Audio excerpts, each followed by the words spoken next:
प्यारे सत्संग जी, प्यार से कहिए सतगुरु सतनाम सत साहिब जी, सतगुरु सतनाम सत साहिब जी, सतगुरु सतनाम सत साहिब जी। बोल सतगुरुदेव महाराज की जय, सतगुरुदेव महाराज की जय, सतगुरुदेव महाराज की जय। आज के सत्संग के आनंद की जय, आज के सत्संग के आनंद की जय। मैं सभी ब्रह्मांड के अंशों को, निज धाम के परम अंशों को, निज धाम के सत्पुरुष के चरणों में मेरा कोटि कोटि प्रणाम है। वह ही आपको जगाने की सब चेष्टा कर रहे हैं। ये गदा भाई निमित्त बिन आपके समक्ष सत्पुरुष का संदेश देने और आपको जगाने के लिए ही उपस्थित हुआ है। और जो भी मेरा सत्संग सुनते हैं, चाहे दीक्षित हैं चाहे नहीं, उन सब को मेरा कोटि कोटि प्रणाम है।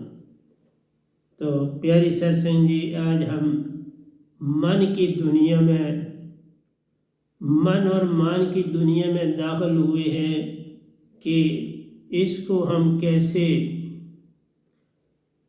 अपने से दूर कर सकते हैं और सुरतिवान बन सकते हैं।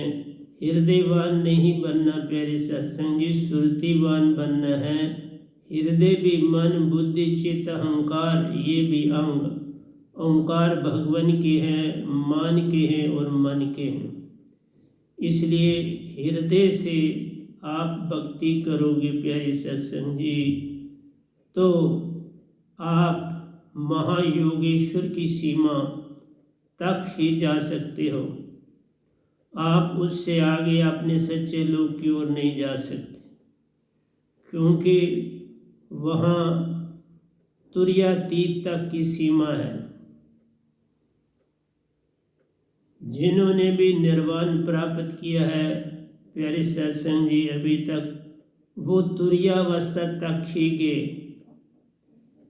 चाहे बुद्ध हों, चाहे महावीर हों, चाहे ओशो जी हों, चाहे, तो इनकी सीमा तुर्यावस्था तक की थी।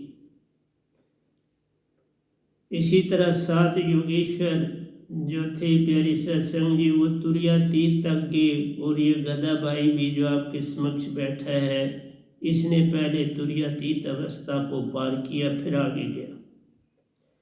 तो सभी महायोगेश्वर वहाँ अटक गए, उससे आगे न जा सके। कारण है कि उसके आगे जो दात है वो ना हो तो नहीं जाया जा सकता। वो दात मैं पहले भी बोलता हूँ, सबसे पहले वो दात कबीर साहब को मिली, सतपुरुष से मिली। उसके बाद इस सृष्टि में इस गधे भाई को सतपुरुष से दात मिली।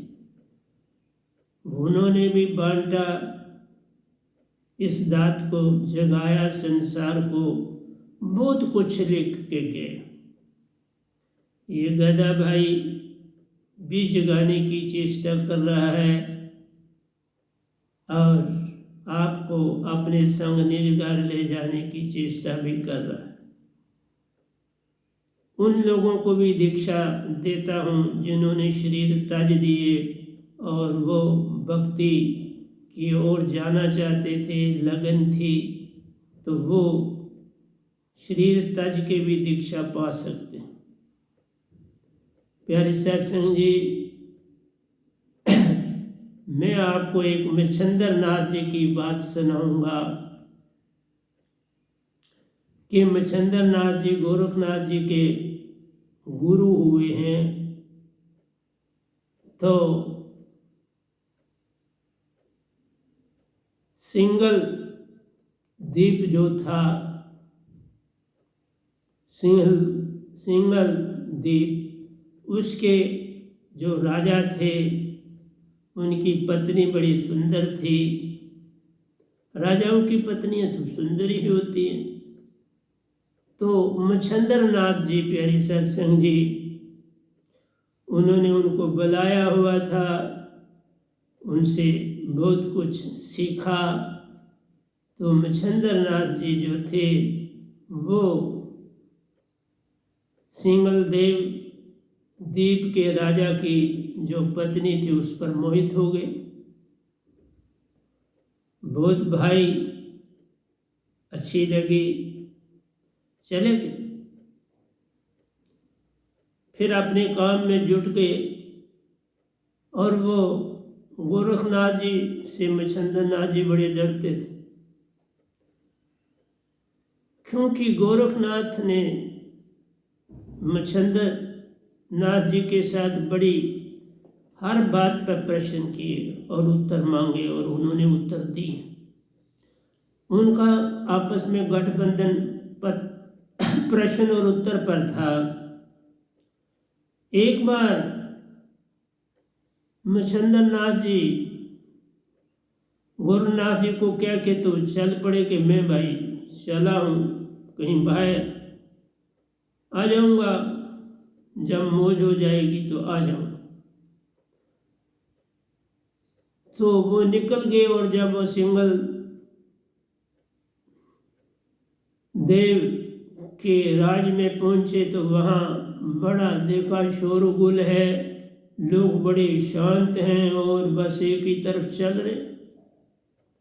किसी से पूछा भाई क्या बात है, तो उन्होंने कहा बाबा जो हमारा बादशाह है सिंगल देव का, उसका देहांत हो गया। ये भी उसी तरफ चले जहाँ उनकी का पार्थिव शरीर रखा हुआ था। उनके मन में एक भाव पैदा हुआ और उस भाव से वो उस राजा के अंदर प्रवेश कर गए और राजा जीवित हो गए। प्रवेश इनका हो गया, शरीर ताज़ा ताज़ा था, शरीर पा लिया, राजा जिंदा हो गया। तो प्यारी साध संगत जी उसी तरह महल में आके बादशाह बन के रहने लगा, रानियां अपनी हो गई, सब कुछ हो गया, बादशाहित अपनी हो गई। तो ऐशप्रस्ती में अपना जीवन काटने लगे मच्छंदर नाथ। गोरखनाथ जी ने बड़ा वेट किया और कुछ देर के बाद निकल पड़े ढूंढने अपने गुरु को। तो आत्मा से पहचान हो जाती है जब आप, क्योंकि आपको पता होना चाहिए कि गोरखनाथ जी अलख निरंजन ये योगेश्वर बने, अलख निरंजन का ये जाप करते थे और दूसरों को देते थे। तो इस मुद्रा को इन्होंने, इस शब्द को इन्होंने अपनी मुद्रा में अपनाया था। तो आत्माएं देखते देखते वो पहुंच गए सिंगल द्वीप में। वहाँ उनको खुशबू आ गई कि भाई ये जो बादशाह है कोई और नहीं इस समय, ये मच्छंदर नाथ जी बैठे हुए हैं इसमें।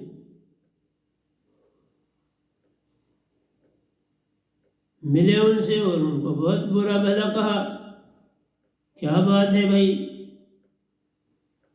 इतनी महान हस्ती और ये कहाँ ग्रस्त में आकर फंस गए हो। उनको वहां से लिया और चले फिर। तो मैं ये तब आपको सुना रहा हूँ जब आप योगेश्वर बनते हो तो ये ताकत आपके पास आ जाती है योगेश्वर अवस्था में। क्योंकि योगेश्वर अवस्था में प्यारी सत्संग जी आज तक जो है 6 योगेश्वर हुए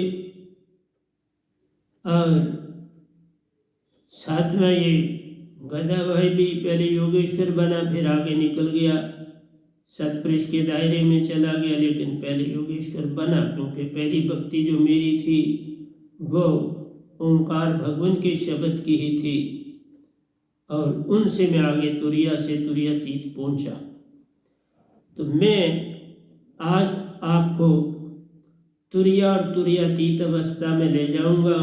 उसके बाद आगे, क्योंकि मन और मान का तजना आसान नहीं।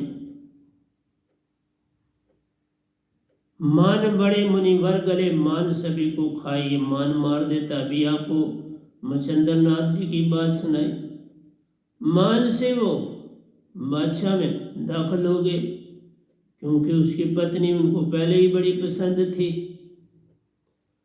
तो प्यारी सत्संग जी, महायोगेश्वर अवस्था तक भी जो है वो तो महायोगेश्वर अवस्था में आदमी विकारों में नहीं जाता।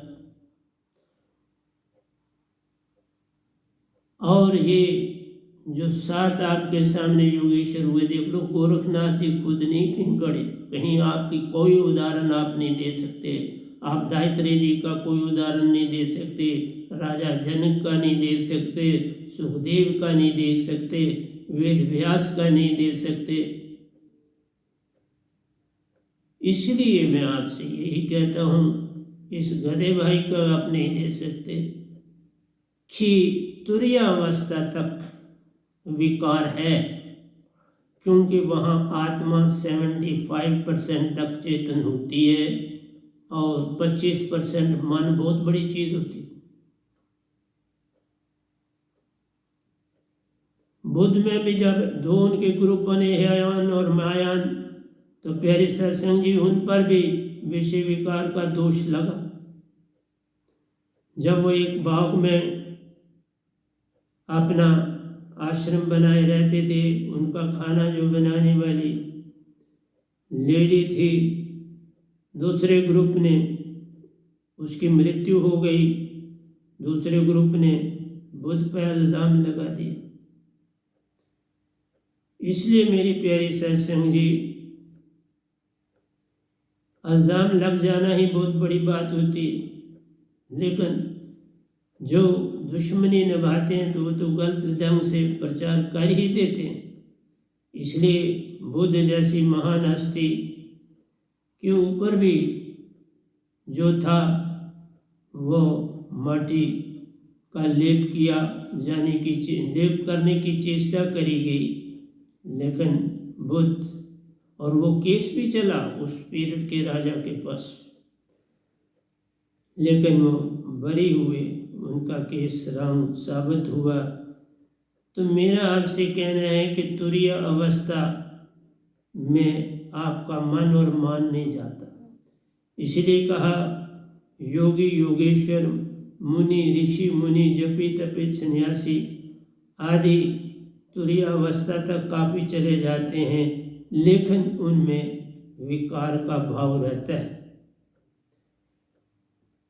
इसीलिए ओशो जी भारत में इतनी खेती नहीं पा पाए, लेकिन वेस्टर्न कंट्रीज में चूंकि उन्होंने इस विकार को गलत नहीं माना, उन्होंने कहा कि इस की तृप्ति से ही तुम आगे जाओगे, तुम पहले अपने तन की तृप्ति करो। तन कभी तृप्त नहीं होता मेरी प्यारी सत्संग जी, इसे तृप्त किया जा ही नहीं सकता। और दूसरी बात है, ये रज और विरज जो है, ये तृप्ति के लिए बेसिकली बना नहीं, ये बना ही आपकी बॉडी को ठीक ठाक तंदुरुस्त रखने के लिए।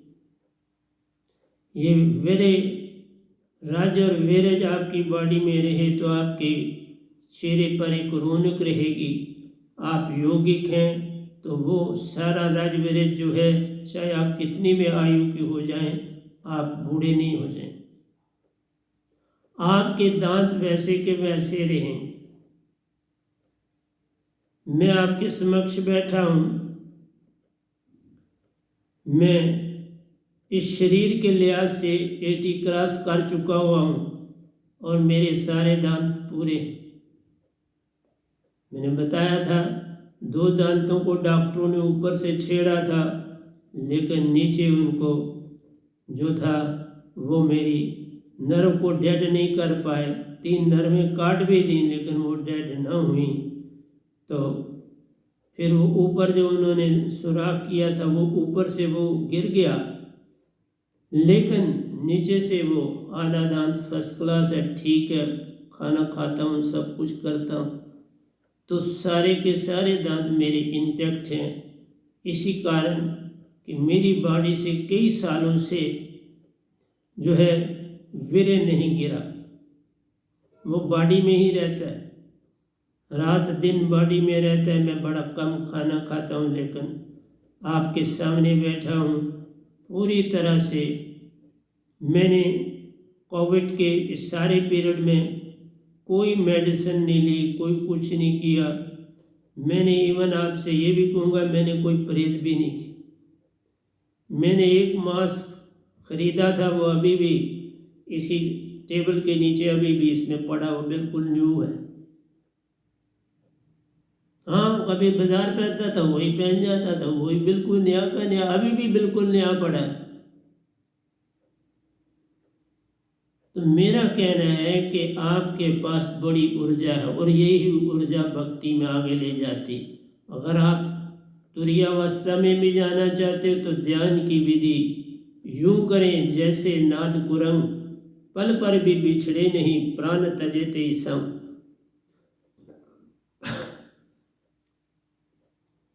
प्यारे सत्संग जी, जैसे हिरण बंसरी की तान पर भागा चला जाता है, हाथी हथनी की आवाज़ सुनते ही उसकी तरफ भागा चला जाता है।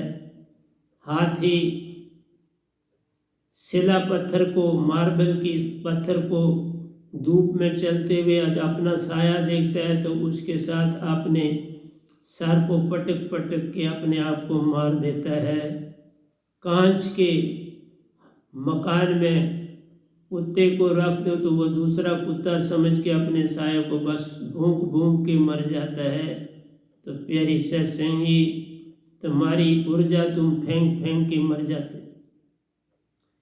ये जो ऊर्जा है, मैं इसलिए बहुत सी बातों से ओशो जी से इत्फाक नहीं रखता, लेकिन बहुत सी बातों से इत्फाक रखता भी हूँ।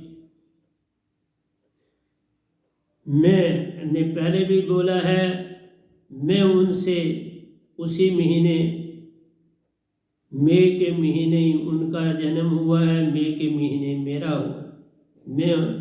मैं 10 मई को 42 में दुनिया में आया और वो भी शायद 19 या 20 तारीख मई की को 1942 में वो भी दुनिया में आया। लेकिन आपने देखा उनकी बॉडी बड़ी जल्दी जर्जर हो गई और मेरे को अभी भी देख लो, मैं सुबह सारे पोछे झाड़ू हर चीज़ कपड़े शपड़े धो धा के फ्री होके आपको सत्संग दे रहा हूँ।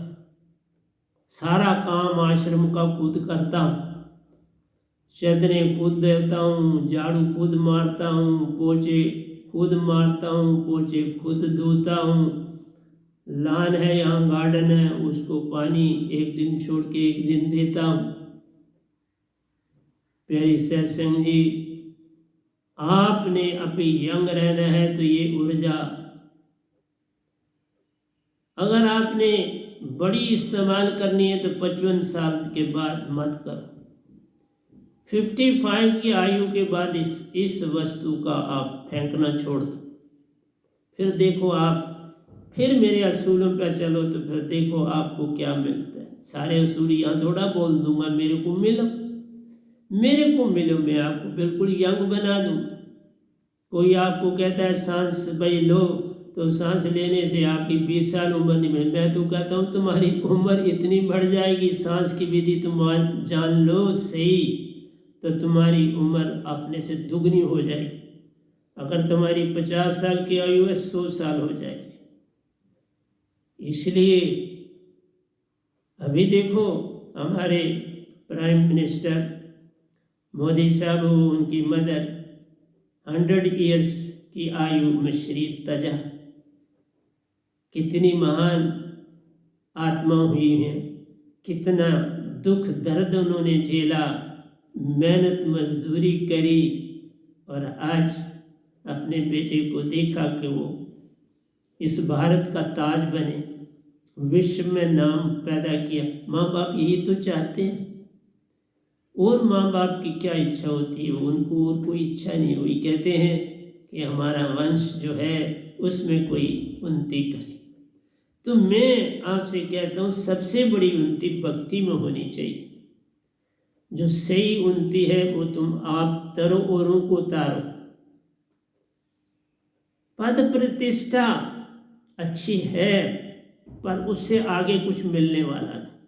हाँ, पद प्रतिष्ठा में आप लोगों का भला कर सकते हो, लेकिन आप एक नहीं होते, अनेक होते हैं। आप कभी नगाह डालो, बॉटम से रिश्वत चलती है और बहुत दूर तक ऊपर तक जाती है। बिल्कुल बॉटम से रिश्वत चलती है। किसी से पूछो कि भाई तुम इतने पैसे क्यों इस काम के लिए ले रहे हो, वो कहते हैं साहब जी ऊपर देने। उस ऊपर वाले से पूछो भाई तुम क्यों इतने पैसे लेते हो, वो कहते हैं अपने से ऊपर को देने। उसके ऊपर वाले से पूछो, वो फिर कहता है जी अपने से ऊपर वाले को देने। कहीं सिलसिला रुकता ही नहीं। कहाँ तक परकुलेट, ये वही है नदी गंगा निकलती गंगोत्री से सागर में जा समाती। इसलिए प्यारी सत्संग जी, संसार की पद प्रतिष्ठा से आप अपने जीवन को सुधार नहीं सकते। जीवन को सुधारना है तो पूरे संतों से मिलना ही पड़ेगा। मैं आपको इतना ही नहीं कहता कोरोना में पिछले मतलब तकरीबन 15-16 साल से मैंने कोई मेडिसिन नहीं खाई, बिल्कुल ही नहीं खाई। उससे पहले कोई गोली आदि खाई हो तो वो मैं कहता हूँ, लेकिन उसके बाद जब ये दात मुझे मिली, आपके सबसे बड़ी इम्पोर्टेंट है ही सांसा लेने की विधि।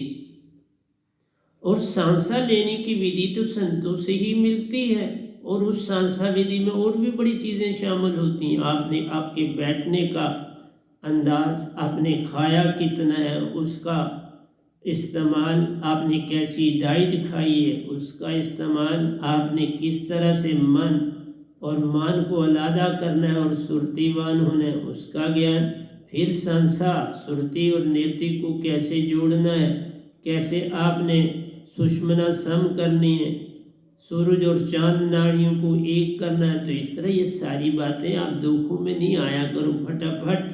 आप किसी ने कहा तो आप वो इस तरह, मैं देखता हूँ वो जो 10 मिनट 15 मिनट या मैक्सिमम 20 मिनट आपको फरमाते हैं, वहाँ आप लाखों देखते हो। हम इतने सत्संग दे रहे हैं, तुम वो नहीं सुनना चाहते, पूर्ण संतों को नहीं जानना चाहते, उसी से लाभ होता है। हम सब सत्संग में दे देते हैं, हम इस तरह एक बात की बात नहीं करते। हमने आपको यहाँ तक कहा कि आप विकार भी, अगर आपके पास विधि होगी मेरी, तो आप विकार लगातार 3-4 घंटे भी करोगे तो आपके अंदर से जो है वीर्य नहीं जाएगा, वो बॉडी में इंटैक्ट रहे। तो ये योगियों से जो पूर्ण संत होते हैं उनके पास हर बूटी का इलाज होता है। जैसे मैंने आपको कहा कि हनुमान जी संजीवनी बूटी लेने जाना तो एक बहाना था, क्योंकि प्रभु की बात को रखना उनका काम था। नहीं तो उनके पानी देने से ही भी लक्ष्मण मूर्छा से वापस आ जाते। राम जी के एक शब्द कहने से कि लक्ष्मण खड़ा हो जा, वो खड़ा हो जाता। अगर मच्छंदर नाथ जी एक मृतक शरीर में दाखिल हो सकते हैं तो क्या राम जी लक्ष्मण को मूर्छा से वापस नहीं? ये सिर्फ संसार को दिखाना होता है। इसलिए बूटी ले जाना है, बूटी को ढूंढना है, फिर वहाँ से उड़ के जाना है, उड़ के आना है, पहाड़ को ही उठा के लाना है। तो ये सारी चीज़ों से एक सुंदर कहानी बनती है और कुछ नहीं। अगर वो छोटी घटना होती तो तुम उसको मानते नहीं। जब वो पहाड़ उठाया वो आपको देखते तो देखो हनुमान जी ने पहाड़ी उठा ली। भाई हनुमान जी इतने शक्तिशाली थे, इतने उनके पास राम जी के वर थे, इतने वो सेवादार थे, इतने वो तपस्वी थे, योगी थे, ब्रह्मचरी थे, क्या नहीं थे। तुम क्यों इतनी मेडिसिन खाते हो? कारण यही है कि अंदर तुम्हारे हर समय मन ही चलता रहता है। हम कहते हैं मन के मते न चालिए, मन के मते अनेक। मन पे जो असवार है वो साधु को ये। इसलिए प्यारी सत्संग जी, मन बड़ा गोविंद से। तुम्हें पहले मन की ही पहचान नहीं, मन ही ओंकार भगवान है। जिनको आप सब कुछ समझ बैठे हो वही मन है। मन बुद्धि चित्त अहंकार वही है। बचोगे कहाँ से? जिनकी पूजा भक्ति सारी करते हो, वो जो सारी पूजा करते हो तो तुम बाहर से करते हो। एक लेडी थी, मैं आपको बताता हूँ, बड़ी साधारण लेडी थी, गांव से शहर की ओर आई थी और लोगों को जगाने का काम करती थी कि जागो, मालिक को पकड़ो, मालिक को याद करो, जीवन सुधारो। एक बार एक कोई बड़ा ज्ञानी था, वेद शास्त्रों की बातें भी जानता था, संस्कृत भी जानता था, उनके पास पहुंचा। उस स्त्री से पूछा, आपने क्या गीता पढ़ी है? आपने कोई वेद पढ़ा है? कोई पुराण पढ़ा है? आपने रामायण को पढ़ा है? वो चुप बैठी रही, कुछ उत्तर नहीं दिया। तो उस महापुरुष ने कहा, माता श्री आप कोई उत्तर नहीं दे रही, मैंने इतना कुछ बताया, मैंने ये पढ़ा और आपसे पूछा कि आपने गीता पढ़ी, हिंदी की पढ़ी, संस्कृत की पढ़ी, क्या संस्कृत आप पढ़ी हैं, क्या इंग्लिश पढ़ी हैं? उसने एक ही उत्तर दिया, मैंने अपने अंदर को पढ़ा। ये बाहर को की तुम पढ़ाई बात कर रहे हो, इससे मेरा कोई लेन देन नहीं। फिर उस आदमी को जिज्ञासा हुई, वे अंदर बाहर ही नहीं पढ़ा तो अंदर कैसे पढ़ेंगे आप? उसने कहा, ये बाहर की पढ़ाई तुम्हें अंदर नहीं जाने देती। बाहर के पट बंद कर, अंदर के पट खोल, तुम्हें पिया मिलेंगे। एक ही बात उसने बोली, बाहर के पट बंद कर, अंदर के पट खोल, तुम्हें पिया मिलेंगे, तुम्हें प्रीतम मिल जाएगा। सब सिखा देंगे तेरे को। तेरे को अंदर से सब कुछ पाना है। बाहर तो तेरी भटकन रहती, अंदर रहते अपने रे। उनसे मिलकर ही वेद अंदर का मिलता प्यारो, फिर अंदर के ही हो जाते रे। तुम्हारा सब जहर खत्म हो जाएगा अंदर जाने से, तुम्हारी सब आशा तृष्णा खत्म हो जाएंगी अंदर जाने से, तुम्हारा वैर विरोध खत्म हो जाएगा अंदर जाने से, तेरा कोई वैरी नहीं रहेगा। तो उसने कहा, फिर वैरी क्यों है? उसने कहा, तेरा वैरी कोई नहीं, तेरा वैरी तू खुद ही अपना वैरी है। और उसने कहा, ये मुझे जरा समझाइए, तू क्या कहा आपने? उसने कहा, जो तुम्हारे अंदर ये मैं है ना, मैं क्या, मैं पढ़ा हूँ, मैंने वेद पढ़े, मैंने गीता पढ़ी, मैंने संस्कृत पढ़ी, ये है मैं। और मैं देख लो, बकरी करती है तो बेचारी कट जाती है, मैं करती कट जाती है। कोयल तू कहती रहती प्यारो, हर एक की सुरती चेतन कर जाती है। वो कू करके तू कह रही, तू तू तू। इसलिए प्यारे सत्संग जी, तू करता मैं फिरूं, वैरी न दिखता एक, जे अंदर खोजा आपना, तो मुझसे बुरा न एक। फिर तुम्हें अपने अंदर के अवगुण नजर आएंगे, तुम्हें पता लगेगा कि तुम्हारा वैरी तू ही है, मन और मान। मैं एक बात और उस सित्री ने कही, उस पुरुष को। अब वो रोज ही जाने लगा, शाम के समय रोज ही पहुंच जाने लगा उनके सत्संग में। बड़ा अच्छा लगने लगा, बड़ा विद्वान था, पढ़ा लिखा था, प्रोफेसर रहा, अब रिटायर था। तो वो बड़ा हैरान हुआ, मैं इतनी किताबें पढ़ता रहा, वेद पढ़ता रहा, संस्कृत, ये कहते कुछ पढ़ने क्या कोई लाभ ही नहीं। उसने एक ही बात कही, जो प्राणी गोविंद देहाय, पढ़या न पढ़या परमगत पाए। पढ़ने क्या, पढ़ने से तो मान ही बढ़ता है, और क्या होता है। और मान बड़े मुनिवर गले, मान सभी को खाए। पढ़ने से मान बढ़ा, मान से तो मुनि बन गए। फिर वही मान खा देता और खत्म कर देता है, गुण का काम करता है मान। उस सितनी ने कहा, एक बात कर लो, हार हो उसकी, जीत हो उसकी, उसको सौंप दो। उसने तुम्हें हार दी, उसी ने तुम्हें जीत दी। तुम हार के समय रोते और चिल्लाते हो, उसको दोषी ठहराते हो, और जीत जाते हो तो अपने गुण गाते हो। तुम उसका तो गुण कहीं गाते नहीं। जीते तो अपने अपनी पीठ थपथपाते हो, हारो तो उसको दोषी ठहराते हो। तो तुम ये क्यों नहीं जानती कि सब कुछ वही कर रहा है, अच्छा बुरा सब उसी के हाथ प्यारो। तुम अच्छे बुरे में भेद छोड़ दो। देखा क्या उस सितरी ने, तुम अच्छे और बुरे में भेद करना छोड़ दो।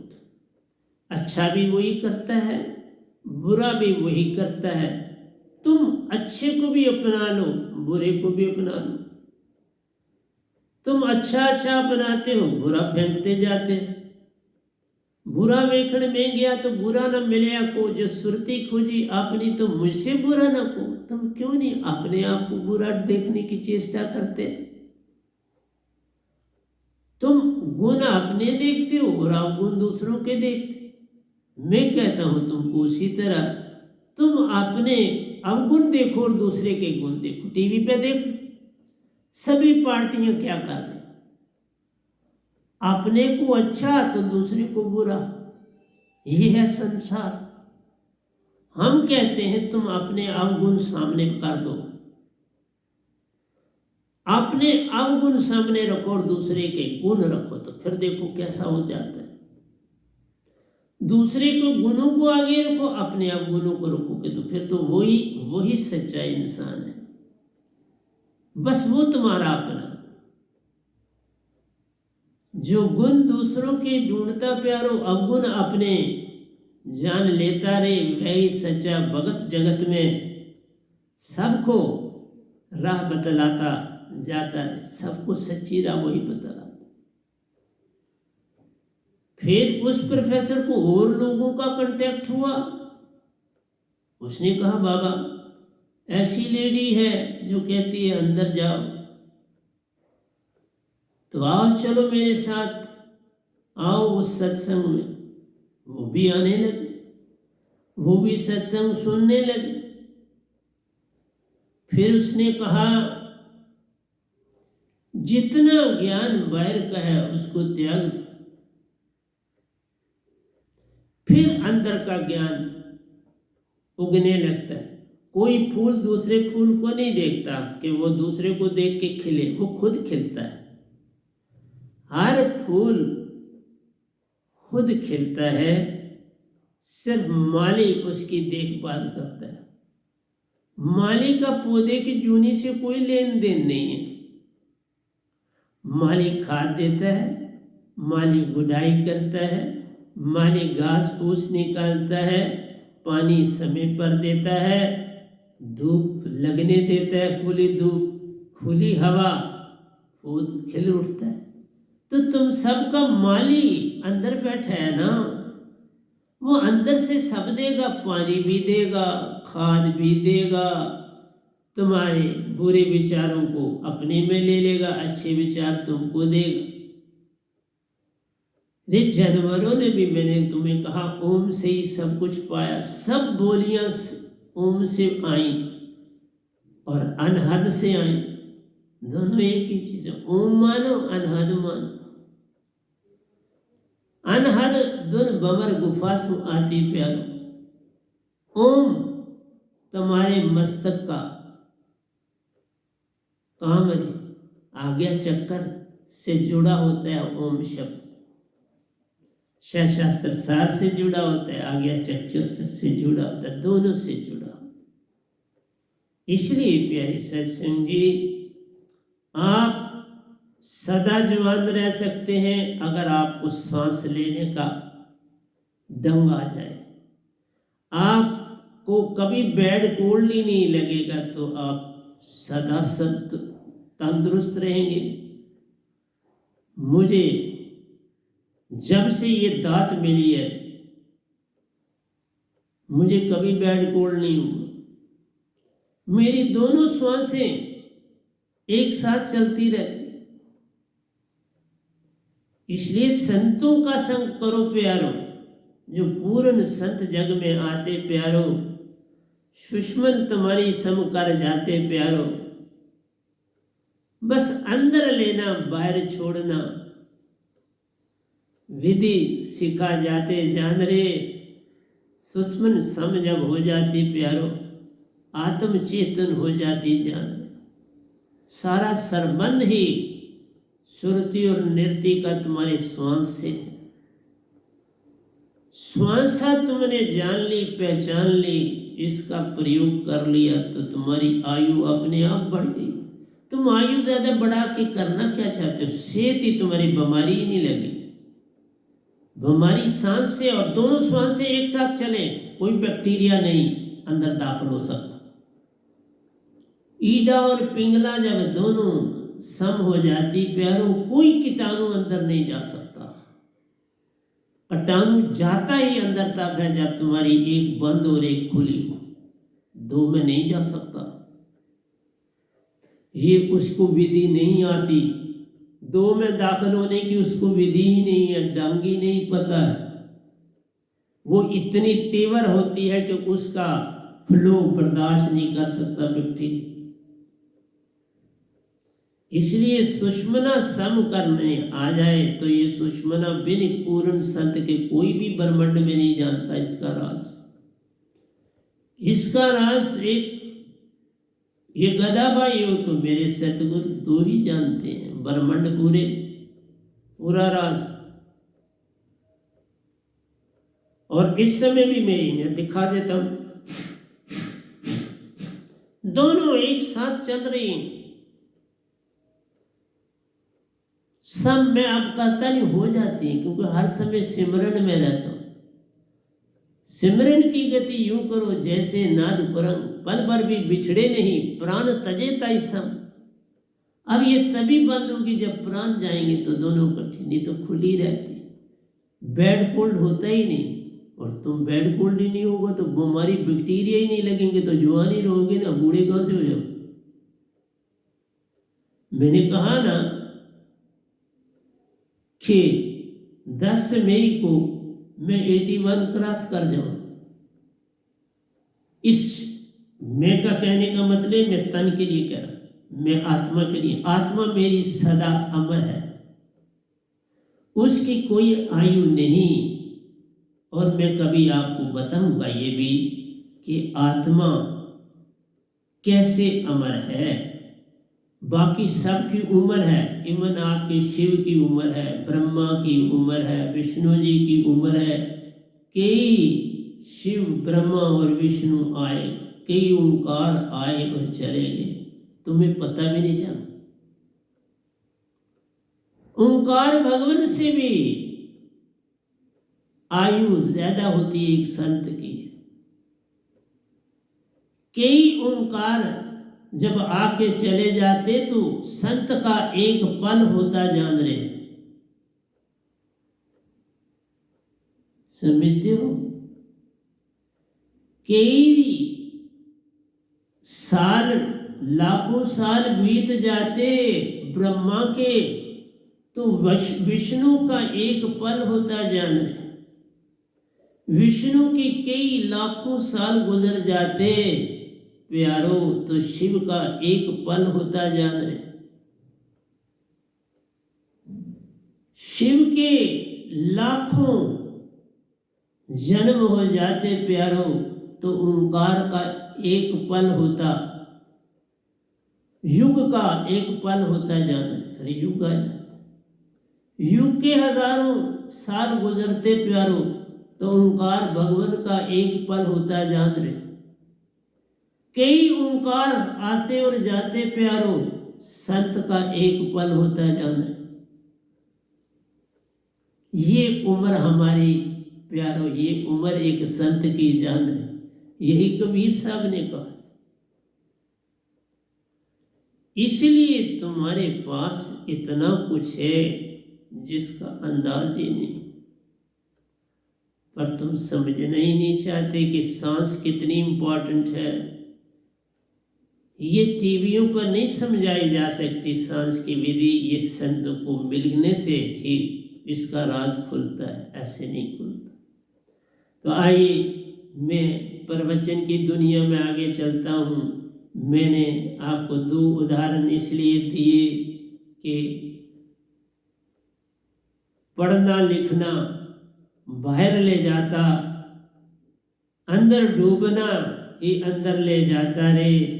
जो अंदर में डुबकी लगाते प्यारो हीरे मोती अंदर से बाहर लाते। बाहर के हीरों की कोई कीमत ना ही प्यारो, तुम्हारे अंदर हीरे मोती भंडार रे। अंदर जाना आ गया, सब कुछ तेरे साथ रे। अंदर जाने की विधि जानो। पूर्ण संत बिना बात बने नहीं, कोई कोटन करे उपाय। इसलिए प्यारी सत्संग जी समझाना हमारा काम है। कहते हैं 7 योगेश्वर धरती पर हुए प्यारों पर शिव जी गोरखनाथ का महत्व जान रहे। शिव जी और गोरख की बड़ी आपस में दोस्ती रही है। मैं ये बता, बड़ा आपस में दोनों का संबंध रहा। शिव जी गोरख से पार ना पायो प्यारो। शिव जी गोरख के ज्ञान से इतने प्रभावित हुए कि कहा धन गोरख तो धन, गोरख तो धन। धन माना गोरख को, क्योंकि गोरख ने ही 112 विधियां ध्यान की थी। वही विधियां शिव जी की हैं, वही विधियां गोरखनाथ की। इसलिए प्यारे सत्संग जी, और किसी की कौन कहे रे। शिव जी गोरख से पार न पायो प्यारो, और किसी की कौन कहे रे। और कोई कैसे गोरख से आगे जाता, लेकिन उस सही समय उनसे भी बड़े बैठे थे, वो थे कबीर साहब। कबीर साहब का सामना गोरखनाथ जी नहीं कर सके गोष्ठी में। मैंने बोला हुआ मैं अब फिर आऊँगा, तो मैं अभी उसमें उलझना नहीं चाहता। एक ही बात जान लो, कहाँ से आए, क्यों आए, कहाँ है तुझे जाना। इतना सा वेद पालो तो हो गया भजन। बस ये बात कबीर साहब जानते थे, गोरख जी नहीं जानते। क्या उम्र तुम्हारी बाबा, क्या उम्र तुम्हारी रे। गोरख जी पूछते कबीर साहब को, क्या उम्र तुम्हारी। कितने युग सदियां बीती प्यारे, कई बार धरती आई और मिटी प्यारे, हम वैसे के वैसे रे। क्या बतलाऊं उम्र अपनी, मैं तब से बैठा जान। इसलिए प्यारी सत्संग जी, जो संत होते हैं, आज तक आप कबीर साहब को नहीं पहचान पाए, मुझे क्या पहचानोगे? उनसे, उनके नाम से लोग डिग्रियां ले रहे हैं, और जो डिग्रियां दे रहे हैं उनको ही नहीं पता कबीर साहब का, और वो लोगों को पीएचडी की डिग्रियां दे रहे हैं। है ना आडंबर? जिन जानिया तिन रंग मानिया।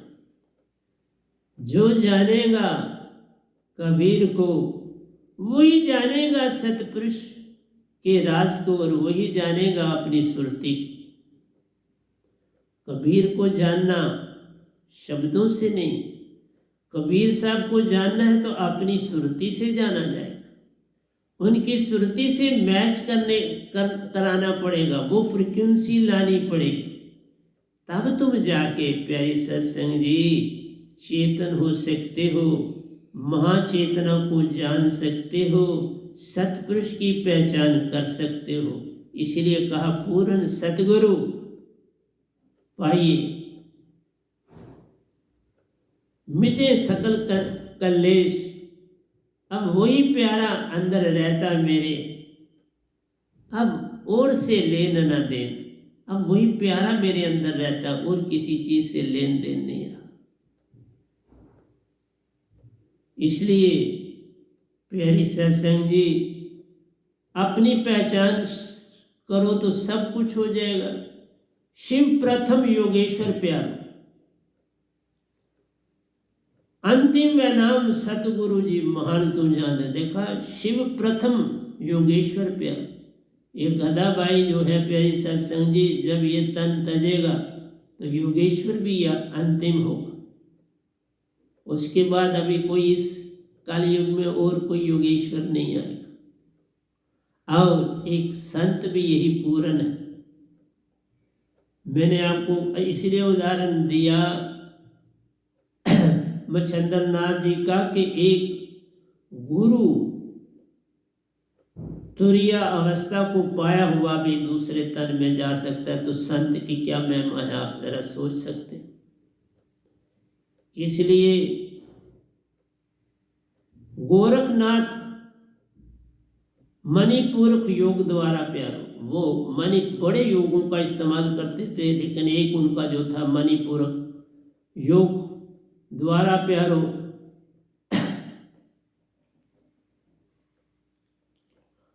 अपनी अस्थियां और मांस को एक किया जाना। अपने उन्होंने जो हड्डियां थी और अपना जो मांस फ्लैश था, इसको एक किया, ध्यान से एक किया। वज्र का सब हो गया प्यार, वज्र की बॉडी बना दी। तुम ध्यान से कहते हो हमारी उम्र क्या बढ़े, 700 साल तक गोरखनाथ जी रहे।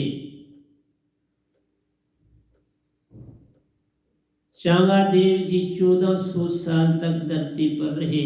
उनकी बॉडी भी वज्र की थी, और आपको पता होना चाहिए शिव जी की बॉडी भी वज्र की। शिव जी का जो तन है वो वज्र का है। गोरखनाथ का भी जो है मणिपूरक योग करते थे, इसलिए इनकी अस्थियां और मांस को एक किया जान रे। वज्र का तन हो गया प्यारो, शिव जी का भी वज्र तन जान रहे। शिव जी का भी वज्र तन मैंने बताया, उनका भी वज्र तन था, और गोरखनाथ जी का भी वज्र तन था। संत कभी अपना वज्र तन नहीं करते, क्योंकि हमारी सुरती से हमने काम लेना। बॉडी जाती है, जाने दे।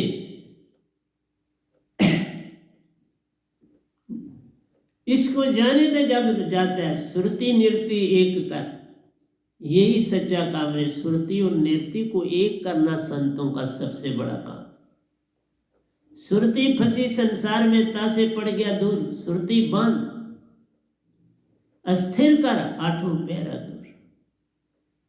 सुरती के दंड से गेर मन पवन को, फिर उल्टा चले धर और अधर विच ध्यान लगावे। सांसा कहाँ, धर से अधर। धर का मतलब होता है जो सांस तुम्हारी नाभि में जाती है। अधर होता है 100 हाथ सर से ऊपर सांसा जाना, वो अधर है। धर से अधर तभी सांस ले जा सकते हो जब तुम्हारी सुषुम्ना सम, उसके बिना। तभी मैंने कहा 8 पैर आराधी, 8 पैर तभी आराधोगे जब सुषुम्ना सम हो। सुषुम्ना सम के बिना इरादा, उसे आराधा जाता ही नहीं।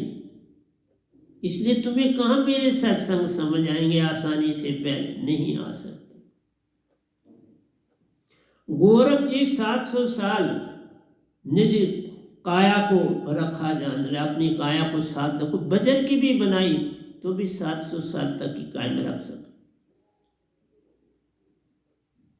इसलिए बड़ा ध्यान रखना, बॉडी को ही बनाते रह जाने से भक्ति का नाश हो जाता।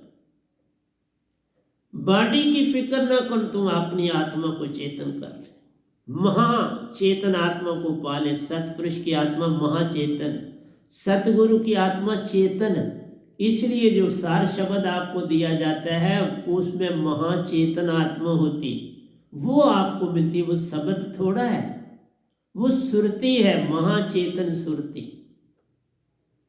इसलिए ये जानने की चेष्टा कर, ये संसार आसार प्यारो, निरस सत प्रेम आनंद बिन जान। इसमें कोई रस नहीं है संसार में, इसमें कोई सत्य नहीं है, इसमें प्रेम नहीं है, इसमें आनंद नहीं है जिसको तुम पकड़ रही हो। मन और माया एक को जानिए, इनमें कोई भेद मत जान रहे। मन और माया एक है, इनमें भेद करना बड़ी भूल। इसलिए प्यारे सत्संग जी, मैं आपको संसार का संत के पास पूरे राज, इस तरह से तुम्हारी 20 साल क्या तुम्हारी उम्र, अमर हो जाओगे तो उम्र की बात ही नहीं है। तुम वहंसा बन जाओगे, सतपुरुष रूप हो जाए। अनिल हक तो बड़ी छोटी सी बात, ब्रह्मस्मि बड़ी छोटी सी बात, वो तुरिया अवस्था है मेरे प्यारे सत्संग जी, प्रकाशता की तुरिया अवस्था है। मंसूर जी ने वो दशा पाई, कई ऋषि मुनियों ने पाई, मंसूर ने पाई तो अनिल हक कहलाए, ऋषि मुनियों ने पाई तो ब्रह्मस्मि कहलाए। तो प्यारी सत्संग जी, तो भी शरीर तजा, और वो 75% चेतन होती है, उनकी आत्मा तुरियावस्था होती है। ओशो जी भी अपने जीवन में तुरियावस्था तक गए, खुद ही उन्होंने कहा तुरियावस्था में आत्मा 75%, और इसमें विकार रहता है। तुरियावस्था में विकार बड़ा तीव्र होता है, क्योंकि आप छोड़ना तुरियातीत में चले जाए जो छूट जाएगा, इसलिए वहां वो तीव्र पर होता है, प्रकाशता पर होता है। इसलिए समझाना मेरा काम है, चलना या ना चलना। देखो मैं अभी भी आपको 2 सत्संग 1 हफ्ते में दे रहा, इसलिए जिसमें धुन लगी प्यारो उसी में आनंद मिलता जाना। इसलिए विषय विकारों में धुन लगाओगे तो फिर विषय विकारों में तुम्हें आनंद मिलेगा।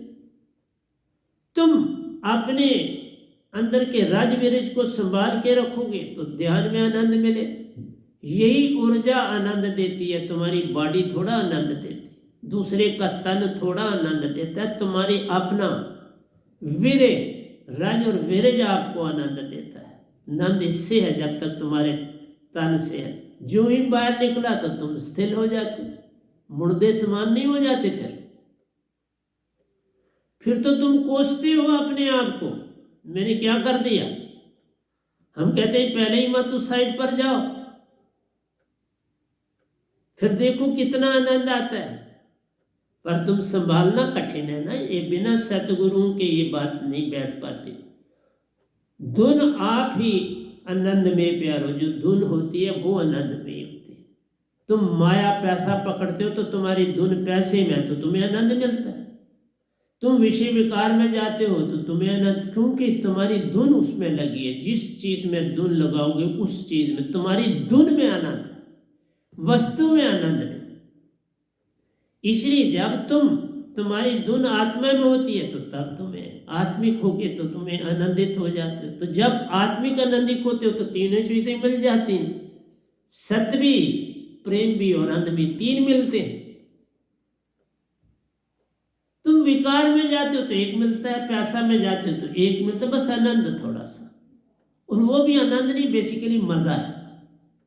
विकार में जाओ तो मजा है, पैसा आ जाए तो मजा है, रोटी कोई अच्छी खा ले तो मजा है, वो आनंद नहीं है। आनंद सदा आत्मा का होता है।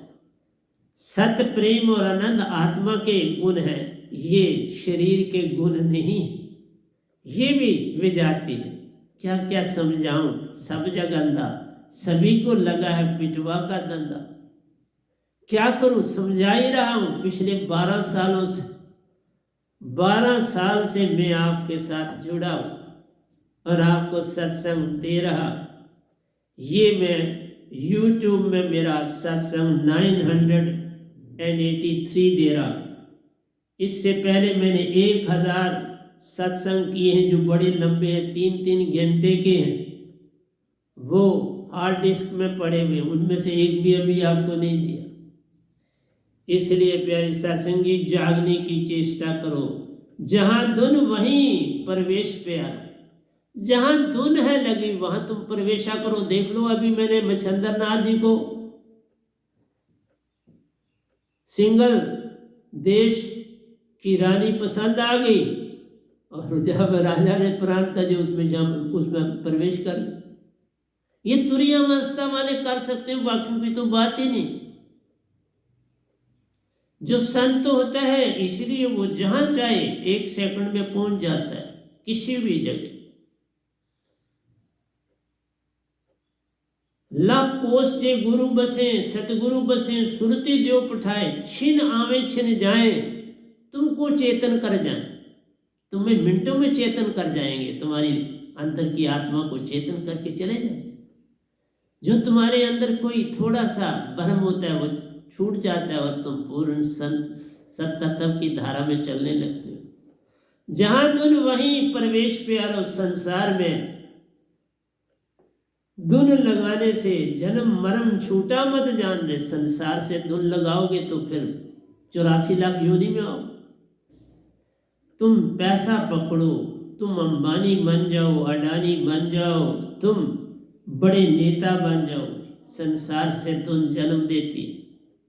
उस प्यारे से धुन मोक्ष देता है। तुम क्या चाहते हो संसार में? ये संसार दुखों का घर पे, इसमें एक भी सुखी मत जान रहे, फिर क्यों नहीं पूर्ण मोक्ष को पाते? आओ चले निजधाम, आओ मिलो मुझे, मैं निजधाम ले जाऊं, सच्चे घर ले जाऊंगा, अपने परम पिता के घर ले जाऊंगा, उसी के लिए बैठा हूं। कोई प्यारा ही जान पाता प्यारो, कोई प्यारा ही निज घर जाता है, बाकी तो बस झाड़ू पोछे में लगे रहते प्यारो और भटकन में पड़े रहते। समझाना मेरा काम है परम।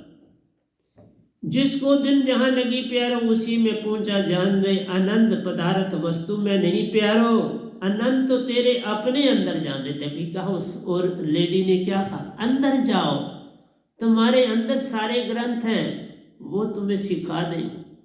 बाहर के ग्रंथों को छोड़ दो, ये धोखा है। बाहर तो तेरे सपने रहते, अंदर तेरे अपने रहे। अंदर वालों को पकड़, अंदर अपने हैं, बाहर सपने। मैंने लिखा है ना भजन में, न लो सपने कहीं सपनों से नैया पार होती। सपने में तुम्हारी लॉटरी निकल गई तो पैसा तुम्हें थोड़ा मिला, वो तो सपने में था, चला गया, जागे तो खाली थे, कोई जेब में नहीं आए। इसलिए कहता हूं, न लो सपने कहीं सपनों से नैया पार होती। कभी विषय विकार में प्यारो, कभी मन मर्यादा में ध्यान व्यस्त जान। कभी तुम विषय विकारों में चले जाते हो, मान मर्यादा, भाई इसने मेरी बेइज्जती कर दी, मेरा ऐसा कर दिया, मुझे वैसा कह दिया। इन झगड़ों में क्यों पड़ते? कह गया तो हवा में चला गया। गाली आवत एक है, उल्टी करो अनेक। एक एक रहने दो, मत करो अनेक। तुम्हें उसने गाली निकाली, हवा में चली गई, तुमको क्या परेशानी बनी? तुम्हें कहाँ लगी ये तो बता। तुमने अपने अंदर उसको खींच लिया, तुम्हें गाली लगी नहीं, तुम्हारी धुन वहां चली, तुमने धुन को उसकी गाली में डाल दिया। धुन फंसी संसार में, तासे पड़ गया धुन। धुन को सतगुरु चरणों में डाल दे, आठों पैर हजूर, सतगुरु के चरणों में डालना अपनी धुन को, वो तेरा दास बन जाए। वही कहते ना, दिए को रगड़ तो जिन प्रकट हो जाए।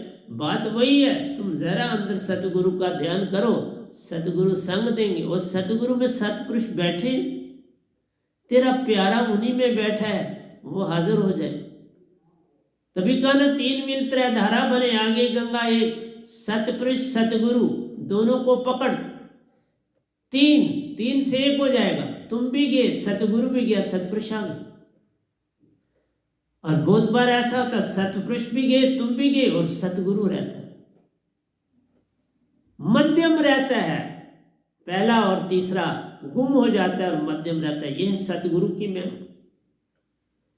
सतगुरु बड़े गोविंद से तू सुरती सु कर विचार, हरि सिमरे सो वार है, सतगुरु सिमरे सो पार। सतगुरु गूंगे सतगुरु भामरे, सतगुरु के लिए दास, जे वो भेजे नरक में तुम स्वर्ग की रखी आस। इसलिए प्यारे सत्संग जी, सतगुरु का जो साथ पकड़ता है वही पार होता है। सतगुरु का संग करने से सब कुछ मिल जाता है, सतपुरुष का संग करने से कुछ नहीं मिलता। खुशबू फूल से ही आएगी, पौधे से नहीं आएगी। तुम्हारी तृप्ति फल से होगी, पौधे से नहीं होगी, पत्तों से नहीं होगी, टहनी से नहीं होगी, उस फल से होगी। तो फल सतगुरु के पास होता है। तो सतगुरु को पकड़ तो सब पा जाएगा, सतगुरु न पकड़ा तो बस भटकता रह जाएगा। इसलिए कहा, सतगुरु गूंगे सतगुरु बावरे। गूंगे भी हो, बावरे पागल भी लगे, कोई बात मत छोड़ साथ। सतगुरु गूंगे सतगुरु गुरु बावरे, सतगुरु के रहिए दास, उनके चरणों में सर को डाल, फिर देख क्या कुछ मिल जाता है। पर तू ऐसा करता है, तू पैसा ही मांग, जिसको देखो पैसा मांग, वो अपने कामों की पूर्ति कर रहा है, समर्पण नहीं है, तू मांग रहा है। बिन समर्पण कैसे मांग पूरी होगी बाबा? समर्पण से फल मिलता प्यारो। पौधे की जड़ ही नहीं जमीन में होगी तो फल कहां से लगेगा? जड़ होनी चाहिए, फिर तना बनेगा, फिर शाखें बनेगी, फिर पत्ता लगेगा, फिर फूल बनेगा, और फूल से फल लगेगा, और फिर वो पकेगा। तुम सीधा से कह देते हो तने से ही, कि तने से ही हमको फल मिलने। तुम्हें लदू से लदू पौधा बनना है, एक जगह से उखाड़ के दूसरी जगह लगाना है। पनीरी जिसे कहते हैं, वो तो कट्ठी लगती है, फिर उसको जगह जगह फैसला दे के उसको डाला जाता है, क्योंकि इसने बड़ा होना है, इसको धूप भी लगे, हवा भी लगे, पानी भी देना। तो प्यारी सत्संग जी, जड़ों को फैलने की जगह देनी। इसी तरह सतगुरु ऐसा काम करता है। कभी विषय विकार में प्यारो, कभी मन मर्यादा में ध्यान, व्यस्त जान। ये ध्यान ही सारा काम करते हैं, और कोई चीज, ध्यान में आनंद है, ध्यान में दुख है, ध्यान में सुख है, ध्यान में सब कुछ है। जहां ध्यान लगाओगे बस वैसे ही बन जाओ। सुरती है, ध्यान का मतलब सुरती। सुरती फंसी संसार में, तासे पड़ गया दूर, सुरती बांध अस्थिर कर, आठों पैर हजूर। सुरती सतगुरु में डाल दे, फिर देख क्या मिलता है क्या नहीं तुम्हें मिलेगा। स्थिर होने से वेद मिलता प्यारो, अंदर कैसा आनंद रे। स्थिर हो जाओ, फिर सागर की गहराई का पता चलता है। तुम सीधे डुबकी अंदर लगा लो, जैसे गोताखोर पूरी तैयारी से पानी में अपने आप को सीधा नीचे ले जाता। उसकी यूनिफॉर्म गोताखोर की वैसी ही होती, ऑक्सीजन साथ होती है, कोई डर नहीं। उसके दोनों हाथों में वो दस्ताने मछली टाइप होते, पाँव में भी होते। तो प्यारी सत्संग जी नीचे तक चला जाता है, हीरे मोती उठा के बाहर लाता है। उसके लिए भी उसने अपना थैला साथ रखा होता है, उसको भरता है और ले आता है। स्थिर होने से वेद मिलता प्यारो, अंदर कैसा आनंद रे, पर मन उसे स्थिर होने नहीं देता प्यारो। इसलिए पहले मन को शांत करना है। इसलिए ये दात मेरी बड़ी आवश्यक है। बिन दात बात बने नहीं, कोई कोटन करे उपाय। तुम्हारा मन ही नहीं शांत होगा, तुम्हारी आशा तृष्णा ही नहीं जाएगी, तो किस तरह से तुम सत्य को पाओगे, किस तरह सत्य हो जाओगे, किस तरह आनंदमयी हो जाओगे। इसलिए प्यारी सत्संग जी, ये सब पाने के लिए, स्थिर होने के लिए एक पल भी इस पल में रहना जानते, इस पल में आना है। स्थिर कब होगे? इस पल में। इस पल में बिना शब्द के तुम नहीं आ सकते। इस पल में लाती है सुरती और नेति, सुरती और नेति को शब्द एक करता है और तुम इस पल में आ जाते। ऐसे इस पल में नहीं आओ। सुरती तुम्हारी जहां लगी है वहीं तुम चले जाते हो। इसलिए आखिरी श्वास में जब कोई शरीर तजता है ना, वो जो आखिरी उसका विचार होता है, वहां उसका जन्म होता है। उस समय आखिरी विचार में तुम सतगुरु के चरणों में चलो जाओ तो सीधे मिले, तुम सतपुरुष के चरणों में तो सीधे वो मिलेंगे, तुम निजधाम में चले जाओ तो सीधे निजधाम पहुंचोगे। तुम्हारा एक आखिरी ध्यान, तो आखिरी ध्यान के लिए सारा कुछ भक्ति करनी पड़ती है। सद जाए, तुम्हारा ध्यान सद जाए, इसलिए भक्ति कि जब श्वास श्वास पे नाम ले, व्यर्थ श्वास ना खोए। क्या जाने कि श्वास में आमन होए ना होए। इस श्वासा का सारा खेल है प्यारी सत्संग जी। ये सांसा कोई संसार की बात नहीं है कि संसार वाला आ जाता है कि कोई भाई इतना करो, नहीं, ये भक्ति का अंग है। इसको भक्ति से ही तुम्हें मिलेगा और भक्ति से ही पार हो जाओ। स्थिर होने से वेद मिलता प्यारो, अंदर कैसा आनंद रे, पर मन इसे स्थिर होने नहीं देता प्यारो। एक पल भी इस पल में रहना जान रे। एक पल के लिए भी तो इस पल में ठहर जाए। वो जो श्वासा छोड़ना है, बस उस पल की तैयारी करनी कि मेरा अंतिम श्वास सिमरन के साथ बाहर जाए, तो बात बन गई। फिर सीधा निज घर जाओगे, फिर सीधा सतगुरु के चरणों में पहुंच जाओगे और काम बन जाए। तन थिर मन थिर, और जब सुरती निर्ति भी थिर हुए, तन थिर हो गया, सीज हो गया, मन सीज हो गया, सुरती निर्ति एक हो गई, आत्मा बन गया, आत्मा से हंसा हो गया। सुरती निर्ति एक से हंसा बना, उर्दमुखी श्वास हुई तो उर्द से सीधी, अर्ध से उर्द हुई और गई अपने घर। एक करना है।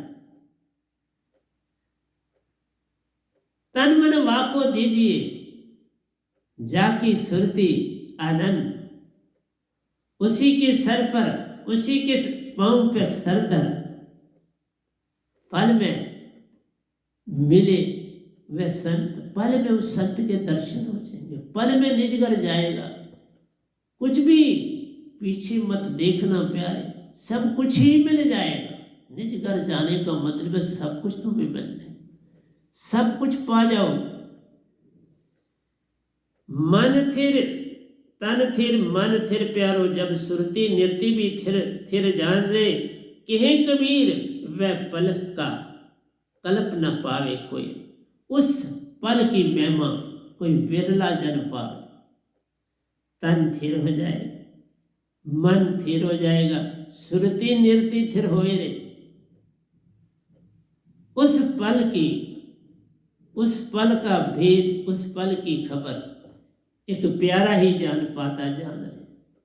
जिसने पूर्ण सतगुरु पाया प्यारो, वह ही इस पल में आता जान रे। सुरती नृत्य हंसा बन जाती प्यारो, सीधी ही निजगर जाती जान रे। 1 सेकंड में पहुंच जाती है बाबा, इतना अभ्यास हो जाता है। मैंने पिछले दिनों आपको पिछले सत्संगों में बताया कि मैं ध्यान में आधे घंटे में जितनी पहली मेरी घटनाएं हुई थी, जितने सफर हुए थे, आधे घंटे में करके मैं वापस बॉडी में आ गया। सारा कुछ वो घटनाएं एक साथ रिपीट हुई और मैं बॉडी में वापस आया। पर तुम मांगो में नहीं छोड़ते हो, अपने आप छोड़ दो। जीवन का मैंने सौंप दिया, सब बात तुम्हारे हाथों में। उधार पतन अब मेरा है, दातार तुम्हारे हाथों में। सौंप दो, सब मिलेगा। पर समर्पण जिसको चाहिए उसका समर्पण, दूसरे का समर्पण नहीं काम आए। ये किश्ती जहाज तुम्हारा अपना होना चाहिए, किसी का उधार नहीं यहाँ चलता। उधारा नहीं, उधारा काम यहाँ नहीं। जो करेगा सो भरेगा, तुम क्यों हुए उदास। जो करेगा उसको ही फल है, उसको ही सब कुछ है। जैसा कर्म करेगा बंदे वैसा ही फल पाएगा। तुम दूसरे के लिए कैसे कर सकते, अपने नहीं कर सकते। जब तुम कहोगे मेरा मुझ में कुछ नहीं, जो कुछ है सो तेरा, तेरा तुझको सौंपते, बस इतना सा कर लिया सब कुछ तेरा हो। क्या घट जाएगा तेरा, तेरे तुझको सौंपते क्या लागे मेरा। तेरा घटेगा क्या, उसी का दिया हुआ है, उसी को सौंप दो। और ये मान नहीं तजोगे तो मान बड़े मुनि मर गले, मान सभी को खाए। मान के बिना कोई तर ही नहीं सकता। मान तजे बिना बात नहीं बनेगी, तुम लाख उपाय करो, मान तजे बात बन जाए। जिसको प्रॉब्लम उसी को तजना है, दूसरे के तजने से बात बने नहीं। कोई कोटन करे उपाय। तुर्यातीत में दास व नाम का वासा प्यार। तुर्यातीत में दास व नाम का तुर्यातीत अवस्था जब आती है, उसमें सतगुरु का वासा शुरू हो जाता है। जब ध्यान में आपने आस्ता आस्ता पहले तुर्यावस्था आपको मिलेगी, फिर तुर्यातीत। तुर्यातीत में सतगुरु बिल्कुल आपके साथ हो जाए, बस आपके सफर शुरू हो जाए। आपका रास्ता खुद सतगुरु बनाता चले जाए। इसलिए तुर्यातीत में दास व नाम का वास प्यारो, विनती पल पल करे दास व नाम रे। तब तुम्हारे लिए फिर सतगुरु ही विनती करता है कि इसको सतपुरुष ले लो। तब विनती होती है सतगुरु की, पहले कैसे होगी। तुम तुर्यातीत अवस्था में आओ ध्यान से, फिर सतगुरु खुद ले लेंगे तुम्हें, व्यंगम चाल दे। तुर्यातीत में आओ, व्यंगम चाल मिलेगी, निजगर पहुंचोगे। इस अवस्था से प्यारो दास कभी नीचे आता मत जान रे। तुर्यातीत से तुम वापस छोटे नहीं, कभी भी नहीं बन पाओगे। तुम तुर्यातीत से तुर्या में नहीं आओगे, तुम सुषुप्ति में नहीं जाओगे, तुम जागृत में नहीं जाओगे, तुम सौवन में नहीं जाओगे। तुम तुर्यातीत को पाया सतगुरु का संग में। 90% तुम आत्मिक होगे, बस फिर सतगुरु संग, फिर तुम्हें कुछ नहीं करना। सब पा गया, सब मिल गया, सब हो गया, निज घर का हो गया, आत्मचेतन हो गई। और क्या तुम्हें चाहिए। मेरा मुझ में कुछ नहीं, जो कुछ है। उस अवस्था को पाने से तुम हम ब्रह्मस्मि से आगे चलेंगे, अनिल हक से आगे चलेंगे। अनिल हक तक तुम 10% मन वाले, तभी लोगों ने रांग ले लिया, हम ब्रह्मस्मि अनिल हक। तू और मैं एक हो गए, मैं तुझ में समा गया, तू मुझ में समा गया। कईयों ने इसको अहंकार लिया, नहीं अहंकार नहीं, ये समर्पण है। इसमें मान नहीं, अब उसका अपना वजूद खत्म हो गया, उसमें एक हो गया। अब इकमिक हो गए दोनों। अब इतनी ताकत होती है तुरीयातीत अवस्था में कि आप 3 लोग क्रिएट कर सकते हो। यही 3 लोग आप अंदर से विश करोगे, 3 लोग क्रिएट हो जाए। इतनी हम ब्रह्मस्मि, हम ब्रह्म बन गए, दुनिया बनाने वाले हो गए। अनिल हक, मैं और तू एक हो गए, अल्लाह और ईश्वर और बंदा एक हो गए। सूफी संतों ने भी यही कहा, ऋषि मुनियों ने भी यही कहा, मैं भी यही कहता हूं। तुम तुरीयातीत अवस्था में बिल्कुल उसका रूप हो जाते हो, लेकिन तुरिया में नहीं होते। ये अवस्था मिलती ही तुरिया को जरा क्रॉस किया तो तुरीयातीत में या अनल हक, हम ब्रह्मस्मि, ये तुरीयातीत में ही होता है जाके, ये तुरिया अवस्था में नहीं होता। इसलिए जो तुरिया अवस्था तक रहते हैं वो बस ध्यान में चले जाते हैं, ध्यान से प्राण तजते, वो तुरीयातीत को नहीं पा पाते। जिनका अंदर से सुरती नृत्य की तीव्रता तेज हो गई और उन्होंने शब्द जो है किसी योगेश्वर से पाया, वो शब्द ले जाता है।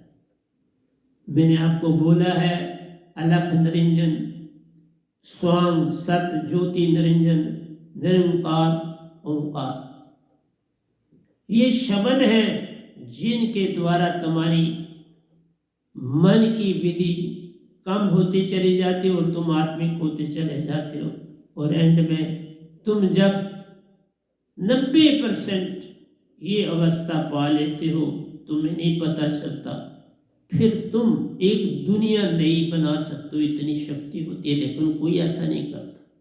उस समय तुम सब कुछ तो त्याज देते हो, उस समय तुम सब त्याग देते हो, बना सकते हो, पर तुम उसमें आते नहीं। तुम तो एकमिक हो गए, मैं और तू एक हो गए, मेरा वजूद खत्म हो गया, तुम ही आ गए, अब मैं नहीं रहा, तुम हो गए, 2 से 1 हो गए। 2 से 1 होने में शरीर तज देता है आदमी। इसलिए मंसूर को सूली दे देगी, जीसस क्राइस्ट की यही अवस्था क्रॉस पे हुई। इसी तरह से प्यारे सत्संग जी, ये अवस्थाएं तुम्हें जगाती हैं और फिर तुम अमर हो जाते हैं, तभी वो पीर पैगंबर बन जाते हैं। लेकिन ये अवस्था 90% आत्मिक और 10% मन रहते हुए तुम संसार की तुरीयातीत में चले जाते हो। इसलिए बोला 6 योगेश्वर बने, मैं पहले योगेश्वर बना, फिर उसके बाद आगे चला पाया, वहां ना रुका, निकला आगे, क्योंकि पूर्ण सतगुरु मिल गए थे तो आगे निकल गए। बिन सतगुरु कोई पावे नहीं, कोई कोटन करे उपाय। इसलिए प्यारे सत्संग जी, आज मैं यहाँ रखूंगा, आज भजन भी नहीं दे पाऊंगा, सत्संग आगे काफी लंबा हो गया।